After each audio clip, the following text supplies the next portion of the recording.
కుంభరాశివారికి ఏలినాటి శని ప్రభావం వల్ల ప్రస్తుతం ఒక సవాలుతో కూడిన సమయం నడుస్తోంది. శనిదేవుడు మీ రాశి అధిపతి అయినప్పటికీ ఏలినాటి శని వల్ల పనుల్లో జాప్యం, మానసిక ఒత్తిడి మరియు ఆర్థికపరమైన ఒడిదుడుకులు ఎదురయ్యే అవకాశం ఉంది. ముఖ్యంగా మీరు ఎంతో కష్టపడినా గుర్తింపు రావడానికి సమయం పట్టవచ్చు. అయితే గుర్తించుకోండి, శనిదేవుడు మిమ్మల్ని ఇబ్బంది పెట్టడానికి కాదు, మిమ్మల్ని రాటుదేల్చడానికి ఈ పరీక్ష పెడుతున్నాడు. ఈ కాలంలో మీరు నేర్చుకునే పాఠాలు మీ భవిష్యత్తు విజయాలకు బలమైన పునాది వేస్తాయి. ఓర్పు, క్రమశిక్షణే ఇప్పుడు మీ ఆయుధాలు. కాని భయపడాల్సిన పనిలేదు. శనిదేవుడు న్యాయాధికారి కాబట్టి మీ కష్టానికి తగిన ప్రతిఫలాన్ని ఖచ్చితంగా ఇస్తాడు.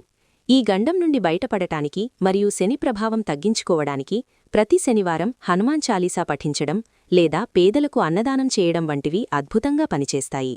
మీ జాతకంలో శనిదేవుడు అనుకూలిస్తే ఇదే ఏలినాటి శని కాలంలో మీరు ఊహించని విధంగా స్థిరపడతారు మరియు సమాజంలో గొప్ప గౌరవాన్ని పొందుతారు. ఈ సమాచారం మీకు నచ్చితే వెంటనే వీడియోని లైక్ చేయండి. కమెంట్ బాక్స్లో జై శనిదేవ్ అని టైప్ చేయండి. మరిన్ని ఆసక్తికరమైన రాశిఫలాల కోసం మన ఛానల్ని ఇప్పుడే సబ్స్క్రైబ్ చేసుకోండి.